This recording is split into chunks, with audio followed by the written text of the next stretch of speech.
Okay, good afternoon, good morning, sorry, everybody, and welcome to today's Sage Capital webinar. My name is Phelim O'Neill from Channel Capital, and I'll be hosting the webinar today. For this webinar, we'll be talking through reporting season summary, market outlook for Aussie equities, and a little bit more about the economy, and we'll finish up with portfolio summary, performance, and positioning. Excuse me. So as always, we'll be open for questions throughout. So please submit them through the chat box down at the bottom of the screen. We'll have a disclaimer up on the slide in a few minutes, which I encourage you all to read. Even if you're existing investors, please read through that. One small thing I wanted to bring up before we kick off was to congratulate the team on passing their 5-year track record in August. Which is a great achievement and great numbers since inception. So congrats to all of you at the Sage team. And without further ado, I'll pass it over to Sean Fenton, CIO for Sage Capital, and Peter Moore, Portfolio Manager for Sage, to kick things off. Thanks very much, Phelim, and thanks everyone for joining us this morning. So I think Phelim just briefly touched on our agenda. So we'll run through the reporting season that we've just been through in August, touch on a few themes and what we saw coming out of companies there. Always lots to talk about in terms of the market outlook for Australia and globally, and what some of the big drivers are there.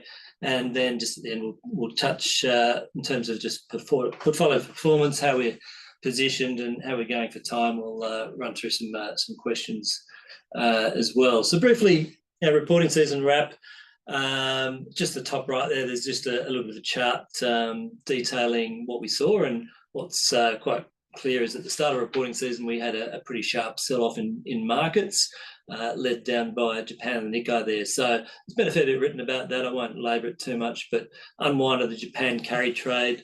Japan has started normalising interest rates for the first time in 30 years. Their inflation rate's actually above their target of 2% and above a lot of other inflation rates around the world. So they're coming from negative, gone to zero, now moving positive. At the same time, the US is looking to cut rates. So some weaker employment numbers, some softer inflation numbers. The market started pricing in more rate cuts. That translated through into a big rally in the yen.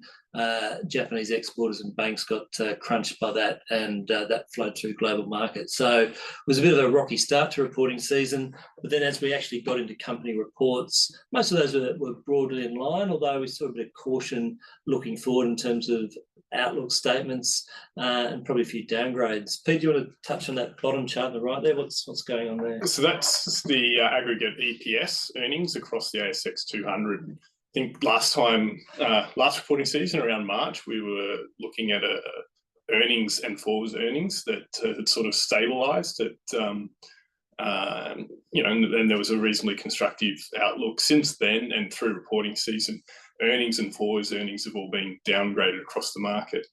Part of that is commodities driven, so slowdown in China and commodities prices rolling off, but also lack of interest rate cuts and sort of a tighter for longer monetary policies is sort of driving some weakness there going forwards. So we'll touch on some of that in a bit more detail. Some other themes coming out of reporting season, we'll drill into a little bit more, things like momentum and growth beating value, and at the end we'll touch a little bit on AI, everyone's favourite topic, and see how NVIDIA is driving the Australian market.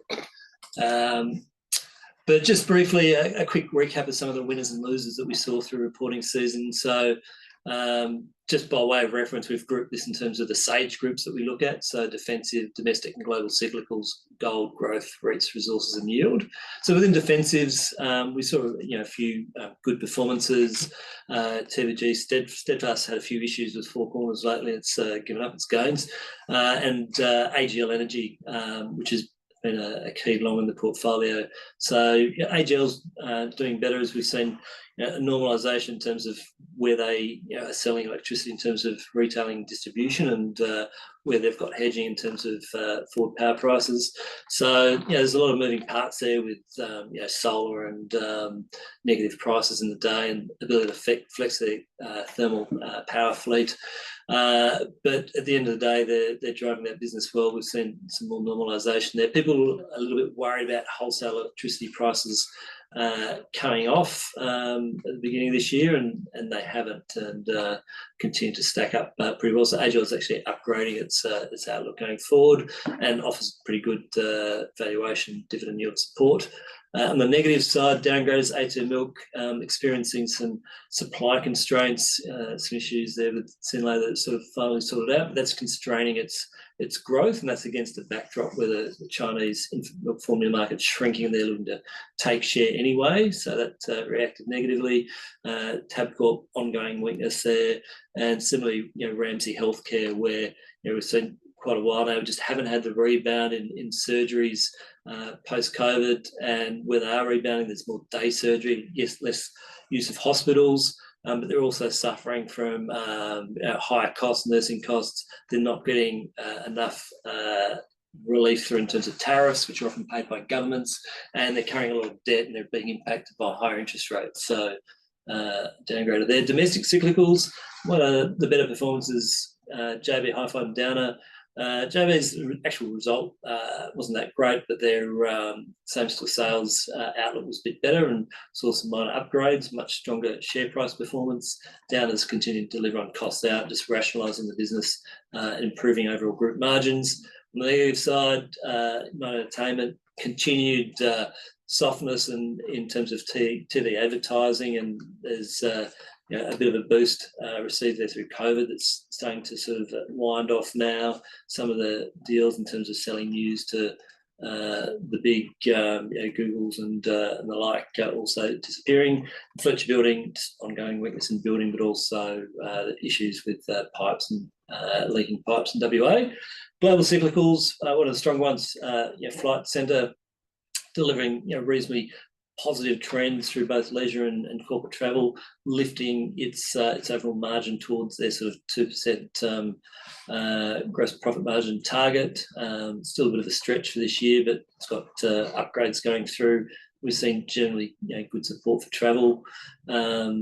ALS, in terms of testing volumes, across geochemical, has all been pretty strong, with stronger sort of gold prices in particular. On the weak side, Lend-Lease is sort of trying to shrink to greatness, getting rid of some of its lower margin businesses, improving its balance sheet.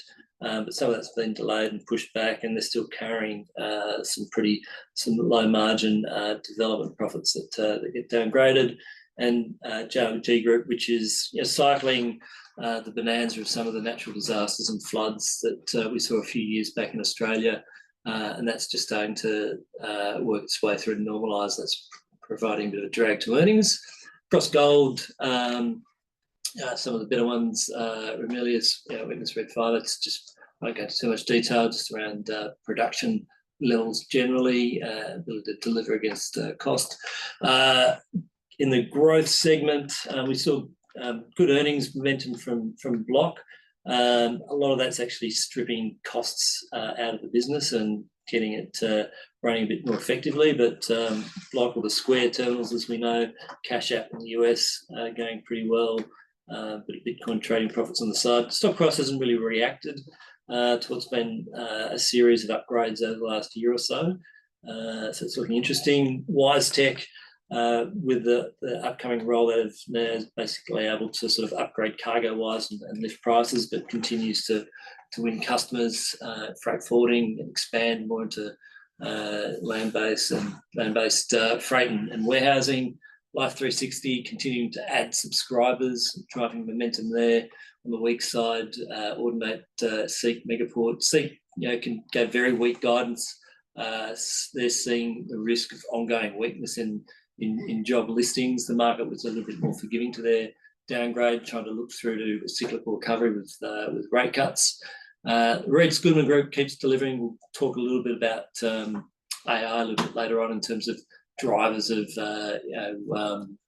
data centers and demand there. And Goodman Group's got a portfolio of data centers where it's looking to develop, and really they'll be driving earnings over the next several years.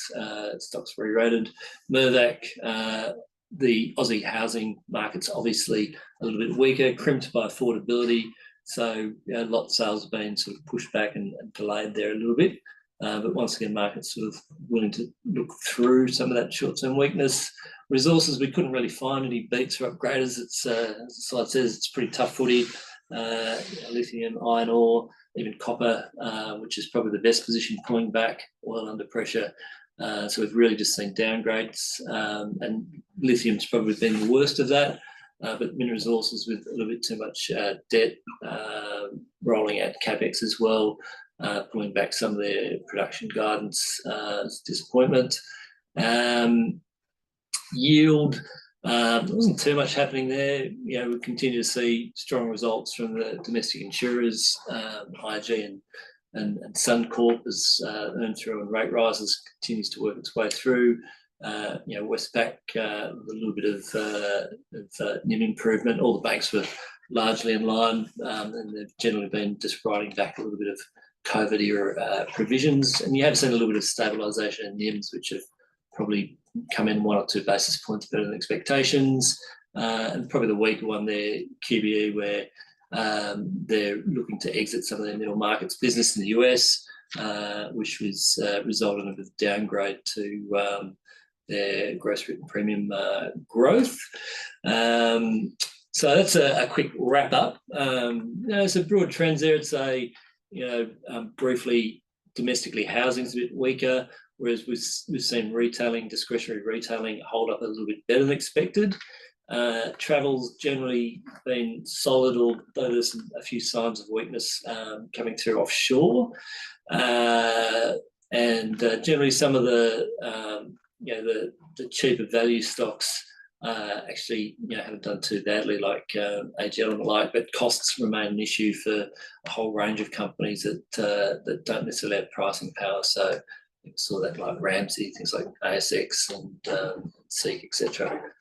So just a quick recap of stocks through reporting season. I thought we'd just drill down into a couple other themes that are driving through the market at the moment. The first one's probably the stretched valuation that we're seeing right across the market, and that's probably typified the most by our largest stock now, which is CBA, about 10% of the index. And what we've seen in CBA is an expansion of its multiples to like really historically high levels. Its PE is approaching 25 times. And to put that in context, we've got ANZ, the cheapest bank there, where it's a little bit expensive compared to history, trading around 13 times, just almost half the PE of CBA. So the whole bank sector's really had a decent re-rating in terms of multiples, but more so at the larger end and the higher quality end in terms of CBA. So what's driving that? I think what it is a reflection of what we've seen in recent years and decades, which is decline in efficiency of the markets. And this is really a result of less active management, more passive management. But then even within active management, there's more herding and thematic. So I'll just briefly get on my soapbox. Tell me to stop if I've gone for too long. But largely passive investing makes sense. So what do you want? What do markets do? They're meant to be allocating capital. They're meant to be pricing companies efficiently. They're a means to raise new capital, to invest, and to allocate resources. The primary functioning of markets in terms of product markets, in terms of buying and selling goods and services, is to have an efficient price that clears and allocates resources, and capital markets are the same in terms of allocating scarce investment capital. So you want efficient markets. To do that, you want a broad range of buyers and sellers who are actively involved in understanding companies, and information is disseminated quickly and efficiently. So that's all good, but we do come to a bit of a truism, which in terms of active management, active managers as a whole can't outperform the market. The market can't outperform itself. So that leads to a bit of a free rider effect, where you can get all the benefits of a nice, efficient market, growth in the economy, this efficient allocation of capital, access to companies, but putting in no effort, paying no fees, and just buying index funds. And that will give you broad access to that efficient market. But that is a bit of a free ride because you're paying for it, you're getting an efficient market without paying for it. But it does come to a point where the market, if there's too much passive money there, the market loses its efficiency. And I think we're starting to see that within the market. So we've got a bigger share of index funds, ETFs tracking things, but we've also got a broad level where our superannuation systems also taking the view that active management can't add value, just want to cut costs. And the regulatory environment in terms of your super, your future and everything else means that these super funds are starting to herd around each other. So you don't want to be the worst performing super fund and get closed down. So the government's actually policy-wise trying to drive the industry towards having bigger and bigger participants, but that doesn't help market efficiency, and it means they're less likely to want to be active. And the broad outcome of that is things like Commonwealth Bank now trading on a P of 25 times. It's got no growth. The Australian household's got some of the highest debt to income in the world. There's not a lot of room for further credit growth. Housing affordability is very poor. There's no real loan loss cycle to recover from. It's pretty competitive. So, we don't necessarily see NIMs improving from here. Cost of income's hard to improve, so driving gross margins difficult to keep investing in cost because it's competitive to serve customers, technology, regulatory cost. The CBA, the whole bank sector's got a broad, flat outlook. They're quite capital intensive. It offers a dividend yield below cash rates now, but it's trading on 25 times because it's so big that people need to own it. Active managers need to own it. Super funds need to own it, and that's driving this feedback effect. And we're seeing CBA, which is quite a high quality company, shift from historically being quite defensive a lot of the time to actually having bigger price moves. So it's tending, on the right chart there, you can see it's tending to outperform the market on up days and underperform the market, even though by a little bit less on down days. So yeah, I mean, if I can add to that, which is historically, so CBA is a quality stock. So historically, when the market was falling, CBA might fall in line or even a little bit less than the market. It would be a way to defensively position. And lately that's changed. It's just leading the market down slightly. So what changes the dynamic of CBA being extremely expensive? I'd suggest it's if a bit of bearishness comes into the market and CBA won't hold up. Yeah, if we start to see asset allocation out of equities or Australian equities, then the lack of natural buys there at those prices means you get broad underperformance. So, yeah, market efficiency definitely dropped. Is that bad for active managers? If anyone's had to put up with me for the last few years, we've been saying this for a while, that actually creates more opportunity, but a less efficient market means that you've got to potentially reset the levels at which you want to go against something in terms of overvaluation and be contrarian, because you see further extremes. It takes longer to correct, and that's what we've seen play out a little bit over the last year. So there are more opportunities, but a bit more patience is required and timing. So that's a little bit of a microcosm there. As we said at the start, we'll dive into a little bit of factor style performance. So for those of you that don't know Pete, he's been talking for a little bit now, but Pete's our quantitative. He's into all things statistical, and maybe he can explain for us a couple of these charts, what's been going on in the market factor-wise. So these are MSCI Australia indices. So MSCI publish price indices where they select stocks based on certain characteristics, and then they publish the performance growth through time of those indices. You can invest in them with ETFs, although these are the indices themselves. And the first chart on the left is the historical performance of those indices, and the right is sort of zoomed into August of this year. So different indices. Momentum is a price-based index, so it's based on stocks whose share prices moved strongly in the last 12 months. Value is selecting stocks which are low PEs, low book values, and then there's the growth index. So that's selecting stocks where the backwards and forwards EPS growth is high. So your sort of your tech stocks and your healthcare, med tech and the like. So growth, you can see flat spots post GFC and sort of in that early region from 99 to 2003. So really after the tech bubble collapse. And then at times it trends strongly up. Momentum actually is an interesting one that works really well in Australia, and that tends to select stocks which are doing well. And so it sort of flips. It's a bit of a hybrid between growth and value at times, depending on what's in flavour. So it can do really well over long periods. Recently, so this month, value has really been the struggler. So stocks whose EPSs, whose PEs are low, have tended to disappoint through reporting season and been punished when they disappointed. And growth stocks, tech stocks that slightly upgraded, held up or did quite well. So it looks to me like investors are actually reasonably conservative at the moment. They're chasing earnings quality over value. So that's sort of, in a nutshell, what we've seen over the last month.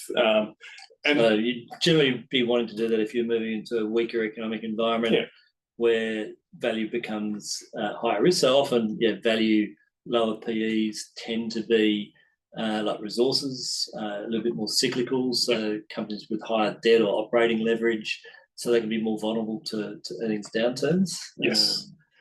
But at the same time, you sort of are left without valuation support if the entire market starts to have a bit of a wobble. Yeah.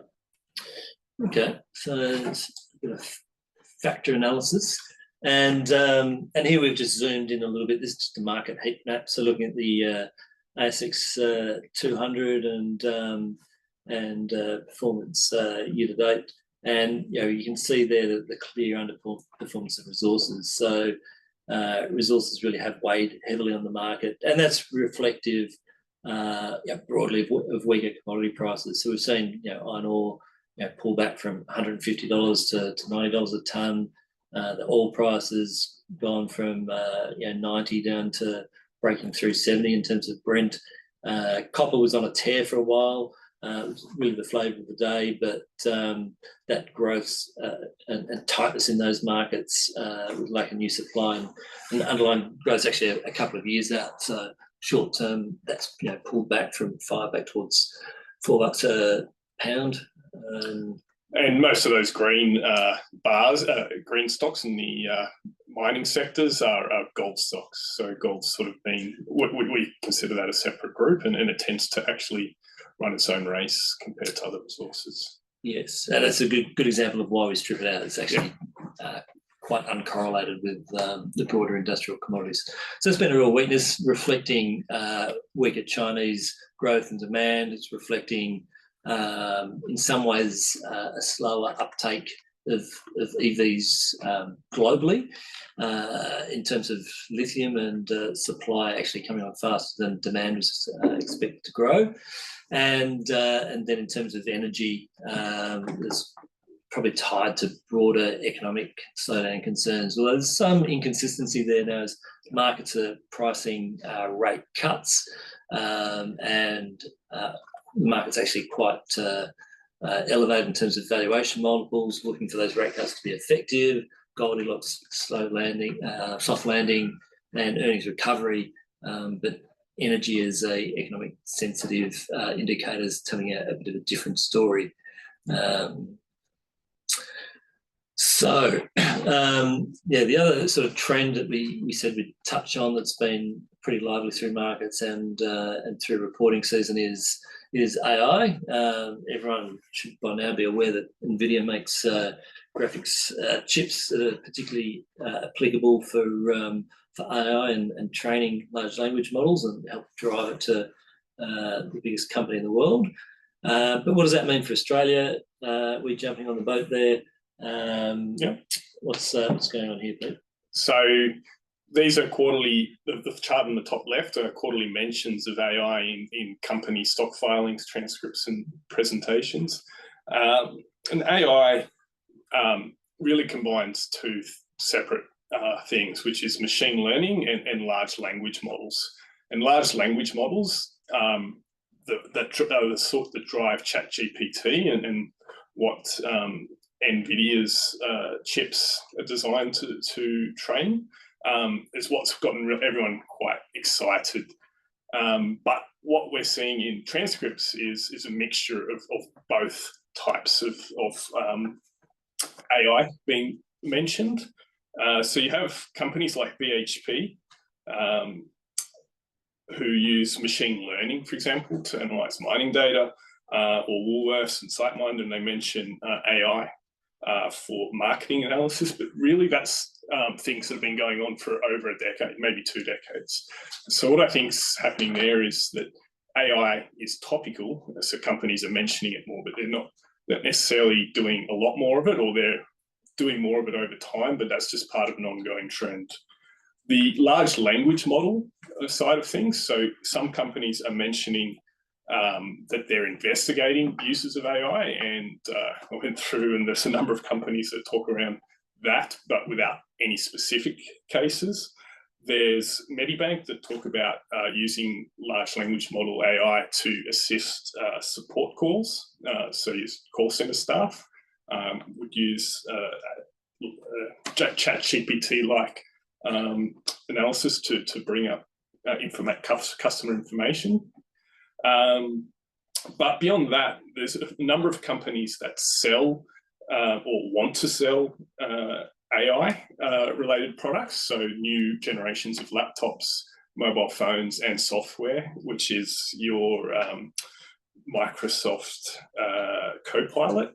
And they're gearing up and they're taking on stock right now, but at the moment they aren't talking up their actual sales. So that's, watch this space for the next 12 months.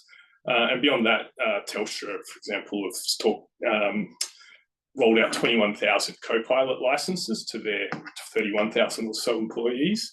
And they've talked about saving 1 hour per employee per week with that. So there's a fair bit of CapEx spend, and there's a fair bit of from Google and Microsoft, and there's a lot of companies investigating it, but this is all in front of demand, and we're yet to see dramatic economic changes from the rollout of AI. Yeah, so in terms of impact on Australian companies, maybe a little bit in terms of retailing, NVIDIA is obviously the big gainer in terms of that upfront CapEx spend, and probably the next order in the Australian market is the data centres that those chips are going into. So in terms of revenue growth, NextDC, as we mentioned before, Goodman Group rolling out a broader data centre development pipeline, and Infratil, New Zealand primary listing, but Canberra data centre exposure, also have a decent portfolio there. Probably should mention Macquarie Bank as well, who recently sold their data exposure, which trying to remember. If I stop thinking about it, I'll remember. But I guess the interesting thing with those companies is data center demand is going to keep growing for the next decade. Most companies like us, we're not necessarily using AI for how we run our business, but we certainly are on the cloud, and companies are increasingly on the cloud. So that side of demand is sort of separate from AI anyway. Thinking Superloop. No. We'll get there. Yes. Anyway, so moving on from AI, let's touch briefly on just where we see markets going. Try and get this brief, conscious of time.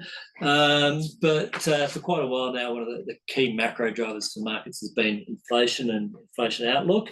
And so far, 2024 has represented a bit of a transition as we've got more comfort that inflation's peaked and is normalising back towards targets, not just in Australia, who are actually probably lagging that process a little bit, but importantly in the US and in Europe. And in some cases, we've actually seen central banks start to cut interest rates across the ditch in New Zealand, Canada as well, and across European countries. And we're probably only a week or so away from the US Federal Reserve making their first rate cut as well. So what's driven that? It's very much been a return to goods deflation in many cases. So you can see goods CPIs gone back reasonably quickly towards target range in Australia. See a similar thing in the US. You actually got goods deflation going on, and a lot of that's about normalisation in supply chains as we exited from COVID. A lot of the disruption there that drove extreme price spikes, but it's also about China really expanding its manufacturing base in an effort to keep the economy growing as its property sector's contracted quite sharply. And the result of that is accelerating volume of goods being exported, but at lower prices. So you've got global trade, China manufacturing driving deflation again. So that's certainly helped get CPI under control.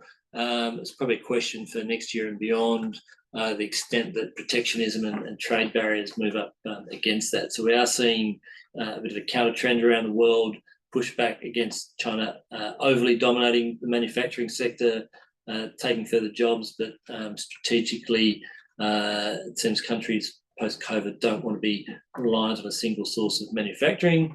We've certainly seen some resistance there. A lot of tariffs being announced on EVs and solar cells, but also anti-dumping actions against steel and aluminium and other bits and pieces. But you can't have it both ways. So that in itself's inflationary. Where we have seen persistence is in services inflation. So labour markets, whilst they've softened globally, are still reasonably tight. Wages rates are running at higher levels, and it's been a little bit slower to adjust. So other big services components are things like housing costs, so rent or owner's equivalent rent in the US, and medical care costs and insurance, financial services, those sort of things are remaining elevated and sticky. So that won't stop central banks from cutting. But what we have seen is yield curves actually front load a lot of those cuts and those expectations. So in Australia, the market's pricing in how many rate cuts there, Pete? So there's about another 4 rate cuts priced into February 26. And they're about the equivalent of the recent tax cuts that we all just had in July.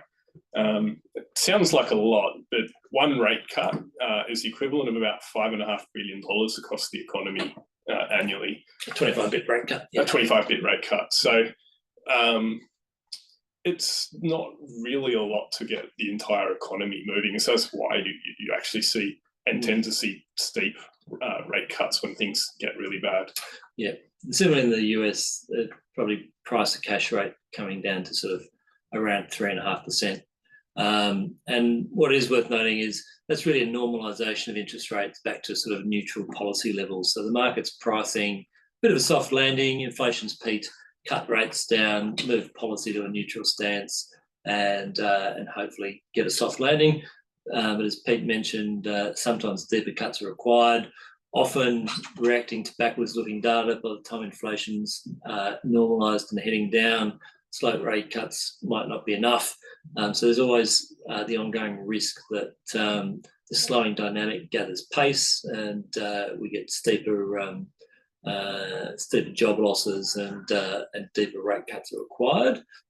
And that's probably not a good thing for markets. All right, and certainly Michelle Bullock, in her latest commentary, is more focused on the risk of inflation being persistent than the softening of the economy, yeah. I'd say. So, yeah, definitely worth pointing out that Australia, we didn't tighten rates as far as other countries. Yeah. Also worth pointing out the reason for that is we tend to have variable mortgage rates and high household debt. So households actually with debt are more leveraged to those impacts as opposed to, say, the US with 30-year fixed mortgages. So there's a bigger impact on households. Also worth pointing out that interest rates, the impact on households is more redistributive. So there's also a lot of assets held by households, particularly the retiring generation. So baby boomers generally benefited from higher interest rates. So cutting rates can more reallocate some of that income. The impact on business investment, which drives employment and CapEx, has become more muted over the years as the banking systems become disintermediated. Private markets, private capital markets, I think the US private placement market, there's more long-term covenant-like debt being raised. So businesses aren't as sensitive as they have been historically either. Australian economy is slowing though. We've been bailed out a little bit by the high migration rates post COVID. So GDP growth's been positive, but it's actually slowed below the rate of population growth. So GDP per capita has actually been shrinking for about 6 quarters now. So by some definition, things are actually quite soft. You've got big compositional changes there in terms of changing population. So you also shouldn't get too overly obsessed by just GDP per capita, because population coming in can have different earnings potential and all those sort of things. But nevertheless, there's definitely been some sluggish activity per person. The interesting thing, though, is that within that, we're still at a very high level of unemployment. So the unemployment rate of employment, the unemployment rate itself's very low. The Reserve Bank thinks that we're still operating beyond full employment. We have seen that rate tick up a little bit, but it's more by people increasing participation in the workforce. The actual employment to population ratio is still at very high levels. So we haven't seen job shedding per se, which is usually a prerequisite for a deeper economic downturn. But we're not about to see imminent rate cuts in Australia, so those stresses and pressures can keep building.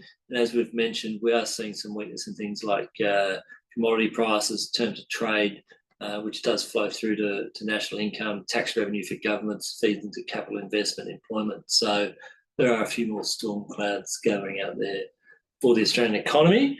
And that's also a time where markets generally look expensive and corporate profits being elevated in terms of gross margin. So on the left chart there, do you want to talk us through this, Pete? What's going on here? So the left chart's the forwards price to earnings ratio of the entire market. So when that chart's elevated above the standard deviation, the markets are looking expensive. And so the region between 2019 and sort of 2021, it's sort of impacted by COVID. The market sold off initially, and analyst numbers hadn't moved, so the PE ratio of the market fell, and then the market rebounded, and analyst forward earnings numbers were all downgraded because we were in the middle of COVID lockdowns. So that's sort of an anomalous region. But outside of that, markets currently are a little bit expensive compared to history, and certainly about as expensive as it generally gets. Without that COVID period where earnings were impacted. So in terms of a normal earnings period, we're pretty much as expensive as we've been the last few decades. And then the right chart is just a simple weighted average of gross margins across the ASX. There's some compositional effects, so different companies will be in the index at different weights over time. Generally, that's trended up over the last decade or so, but it really jumped up and became elevated through COVID. So companies were able to raise their prices using inflation as a cover. They didn't discount people. There was a lot of cash flowing around the economy, and companies kept those higher gross margins as a profit. That there are signs of that normalizing back to pre-COVID levels, but there's no real reason to believe that they can sort of go back up again at this point. I think it's convincing that there's potential downside in gross margins from here. So what you've kind of got is elevated valuation of the market and still elevated earnings, and so you can easily foresee a situation where both the earnings of the market downgrade and the valuation downgrade. So that is a potential reason to be a little bit bearish on where the ASX. It's probably how we characterise things at the moment. It's not quite ringing the bell. This looks crazy, but it's worth acknowledging that the markets are probably pricing the best potential outcome as we're going forward in terms of soft landing, revenues staying reasonably strong, profit margins being maintained, liquidity environment being supportive of multiples. So that may very well be the case, but risk reward wise, some of the risks are mounting, and the market pricing is not really reflecting all of those risks. So some reasons to become probably a little bit more cautious on the market as a whole. In the interest of time, I'll rip through some of this so we can get to some questions, but just briefly, we've touched on these. Some reasons to be bearish on the market. Valuations are elevated, gross margins are also at highs, and if we do see some economic weakness, increasing competitive environment often sees those margins normalise. Housing remains unaffordable, so we're going into, as we work through a bit of a backlog period of weaker housing activity, which also feeds through to employment. Commodity prices, pressure on national income we touched on. Geopolitical risks, there's a lot more wars around the world, not just in the Northern Hemisphere, but increasing tensions in the Southern Hemisphere as well. And it's a bit too early to rely on artificial intelligence just to drive earnings crazily in the short term. Reason to be more bullish is that there are strong disinflationary trends now and some normalisation in margins, but high inflation environment is actually good for corporate profits, and bond yields have reflected falling inflation. Corporate balance sheets as a whole look very healthy, and they have done for a while, so there's no real issues there. A lot more of the pain is being felt in smaller parts of the household sector, so more heavily geared areas, and more normalisation in profits have occurred more in the SME space, small medium enterprises. I think more restaurants and cafes and small operators, listed areas doing a bit better.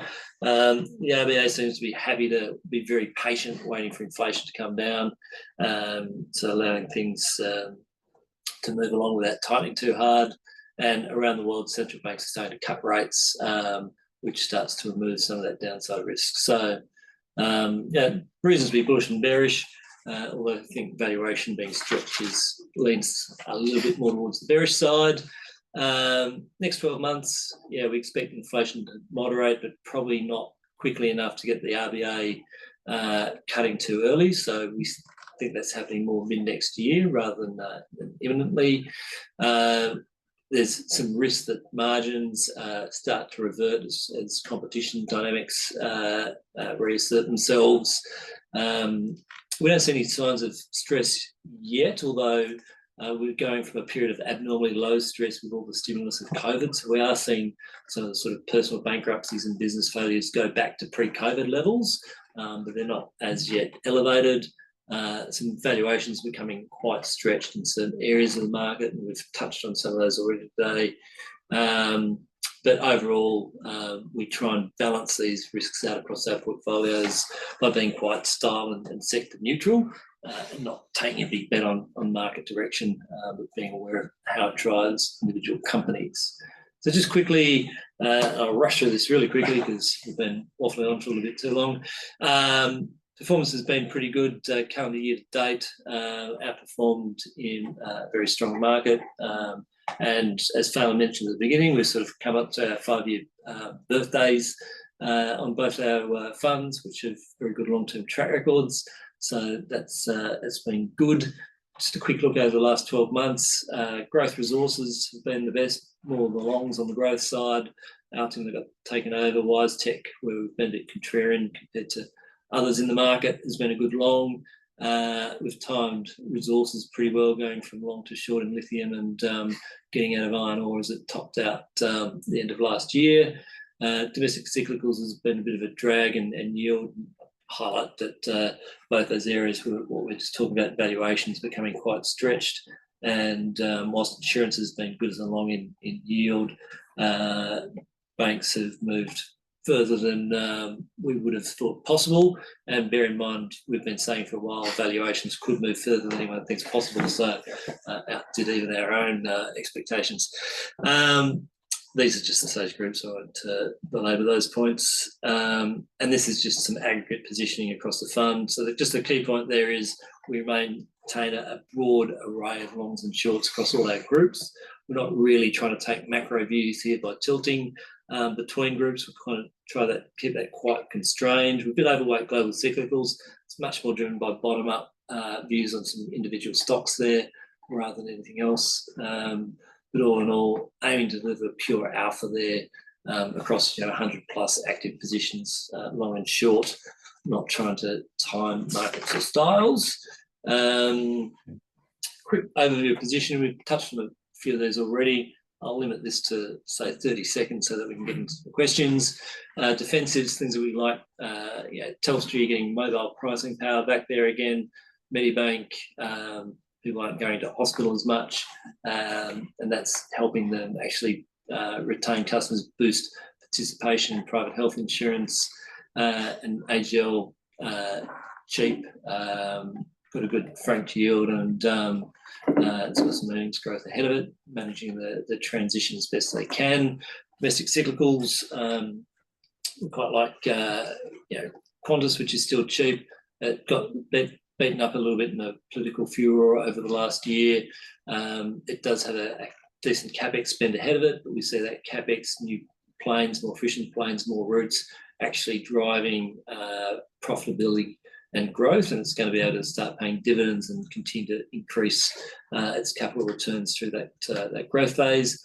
Ampol has pulled back sharply with refiner margins as the oil price has collapsed, getting very close to the level where the government support mechanism kicks in. So refining's downside is limited, and then you've got quite a rational and increasingly smaller distribution network in terms of petrol stations for fuel, which has quite a long tail before that transitions away in terms of decades. So once again, cheap, good cash flow, finding a bit of a bottom.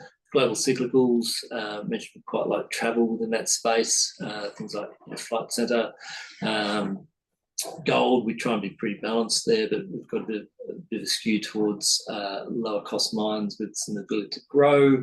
Growth, mentioned WiseTech before, Telix moving from Elucid, which drives most of its cash flow at the moment in terms of prostate cancer diagnosis, getting close to having a therapeutic product on the market, moving to brain and kidney. Square or Block, which we mentioned, has had a series of upgrades which the market hasn't reflected yet.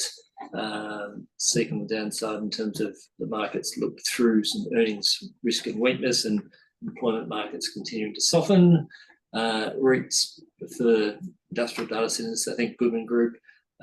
Resources, much prefer base metals. We see China slow down in terms of steel demand weighing on iron ore. The EV transition slower than expected, so there's a wave of lithium mines out there ready to hit any incremental demand, whereas copper remains constrained, and we've seen some more constraints coming to aluminium price rebounding as well, so prefer base metals there.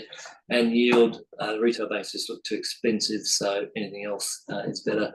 So domestic insurers, Suncorp, IG, Macquarie Group, as it's continued to deploy capital into things like data centers and green energy funds, does well out of commodity trading, much more reasonable valuation. So that's a quick positioning. I think we're probably about ready for questions, Phelan. So yeah, fantastic. Thanks, Pete and Sean. That was a great overview. We have a few. I don't know if we'll get to. We're slightly over time, so we've one on microcaps and a couple on AI, but I think I'll combine two into one, which is a bit more of a broad question. So where do resources go from here? So if commodity prices are falling, but we're going into an easing cycle, and then coupling that with how big of a risk do you see the slowdown in China to the local market here? Is that something you keep a significant eye on, or is it just one of the other things that is noise that you need to watch? Answering the second part first, yeah, definitely worth keeping an eye on, and people seem to have forgotten we're a bit of a second derivative of China in terms of it's our major trading partner and major source for our exports.